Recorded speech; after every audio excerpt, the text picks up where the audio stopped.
근데 지금 뭐 자중질환에 빠진 민주당은 격양된 뭐 친명계, 강성 지직 지금 난리가 났는데 반란표 색출하겠다 뭐 이렇게 얘기하고 대표 팔아먹었다 이렇게 하고 있는데 뭐 극심한 혼란에 빠진 분당까지 갈 수 있는 거 아니야 이런 전망도 있는데 그건 쉽지는 않겠죠. 글쎄요, 분당까지는 모르겠습니다만 예. 이런 게 있습니다. 예, 근데 이재명 대표가 앞으로 26일 날 영장실질심사에서 이제 유창문 부장이 네. 부장판사가 심리를 하는데 영장 그래서 전담 부장판사요. 예, 영장이 그래 발부가 된 경우에 네. 이재명 대표가 감옥에 들어가서도 나는 옥중 공천을 하겠다. 옥중 공천을 불사하겠다. 이렇게 해서 당권을 내려놓지 않는다면 그게 지금 정청래 최고위원이 하는 말이에요. 네. 정청래 최고위원은 어떤 경우라도 그렇게 하겠다는 당권을 거잖아요, 내려놓지 지금. 않는다. 이 네. 얘기를 하고 있단 말이에요. 네. 그렇게 되면 지금 당장 어제 당장 어떤 말이 나왔는가 하면 지금이라도 빨리 비대위를 구성해야 되는 것 아니냐 이런 얘기가 비명계에서도 나오고 심지어 원로들에게서도 그런 충고가 나오고 있는데 이 상태로 만약에 감옥에 갔을 경우에 그래도 당권을 내려놓지 않는다면 아마 비명계는 그러면 분당을 불사하겠다 이렇게 나오겠죠. 그렇게 되면 자기들에게 공천 학살이 올 거라는 예상을 하거든요. 그렇겠죠. 그렇게 되면 결국은 이왕 공천 학살을 당할 밖에 분당으로 갈 수밖에 없다. 아마 이런 결정을 내릴 것이고 또 그리고 분당으로 간다 하더라도 이 비명계에서는 손해볼 게 없다는 그런 판단할 가능성이 굉장히 높습니다. 왜 그런가 하면 정치적인 깨끗한 이미지 보스들이 있단 말이에요. 이낙연 전 대표도 있고 그리고 뭐 아닌 말로 지금 중도계라고 할 수 있지만 김부겸 대표도 전 총리. 전 총리도 있고 네. 이런 식으로 보면 몇 분이 있거든요. 그래서 정치적 리더들이 있으니까 그분들과 합종 연행을 하면 뭐 분당도 가능하다. 그러면 친명계만 외톨이로 떨어져 나가라. 아마 이렇게 할 가능성도 있지 않겠느냐. 그런데 그런 최악의 경우가 오면 나는 반드시 친명계, 비명계가 손을 잡으리라고 생각을 합니다. 그래서 아마 그런 분당까지는 가지 않을 거예요. 어쨌든 이번에도 표결 전에 아침에 박강원 원내대표가 이재명 대표를 만나러 갔지 않습니까? 그때 갔을 때 왜 가느냐 하고 다들 궁금해했는데 비명계의 요구들을 이재명 대표에게 전달을 하고 그래서 어느 정도 수용을 할 수 있느냐. 그러니까 투표 전에 투표 전에 뭔가 약간 딜을 하는 듯한 그런 모습일 수 있겠네요. 그런데 이재명 대표는 기껏하는 말이 앞으로 내가 당을 운영하는데 쉽게 말하면 당평을 하겠다. 한쪽으로 치우치지 않겠다. 이 정도의 말밖에 하지 않았단 말이에요.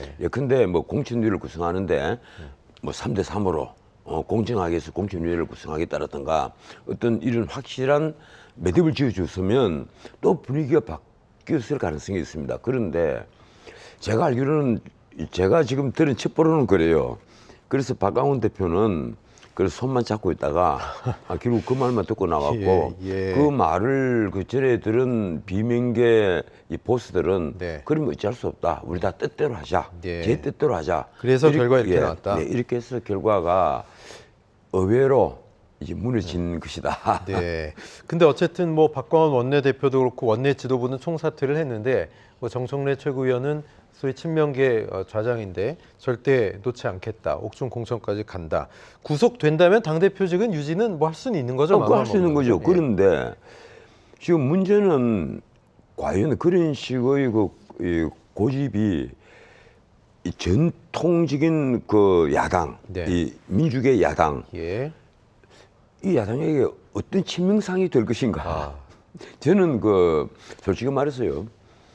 최근 한 15년 동안의 정치, 운동권이 이 야당에 들어와서 주요 포스트를 다 점령을 했던 이 15년 동안 우리 야당이 그런 발전을 했느냐? 발전하지 않고 퇴행을 했다. 야당은 정식적으로는 전혀 공부도 하지 않고 문자 그대로 운동권적 사고를 그대로 갖고 있으면서 퇴행을 했다.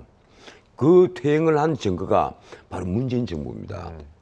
문재인 정부에서 소주성 같은 소득주도 성장 같은 이 터무니없는 정책으로 나라의 재정을 완전히 엉망진창으로 만들었거든요. 그게 왜 그러느냐? 그게 문재인 대통령 한 사람의 머리에서 나온 생각이냐? 그건 아니란 말이에요. 소주성은 홍장표가 처음에 만들었고 그리고 거기에 뭐 장하성이라든가 그다음에 김상조라든가 이런 사람들이 전부 다 가담을 했고 김수영까지 전부 다 가담을 한 그런 정책이거든요. 정책실장 네 사람이 다 가담을 했잖아요. 이러니까 내가 보기로는 이 운동권 사고가 결국은 우리 전통 야당을 완전히 망가뜨리고 있다. 네. 그런데 이번에 이제 이재명 대표는 솔직히 운동권도 아니지 않습니까? 그러다 보니까 운동권에서도 사실은 조금 그 이상한 눈으로 쳐다보는 그런 대표였단 말이에요. 네. 그런데 이번에 이재명 대표가 만약에 감옥행을 하는 경우에 과연 운동권이 얼마나 친명으로 계속 남아서 엄호를 해줄 것이냐. 네. 저는 자기들이 결국 살기 위해서 그 엄호를 한다고 봐요. 네. 엄호를 하더라도 자기들이 사는 길을 그렇게 선택을 한 것이다. 예.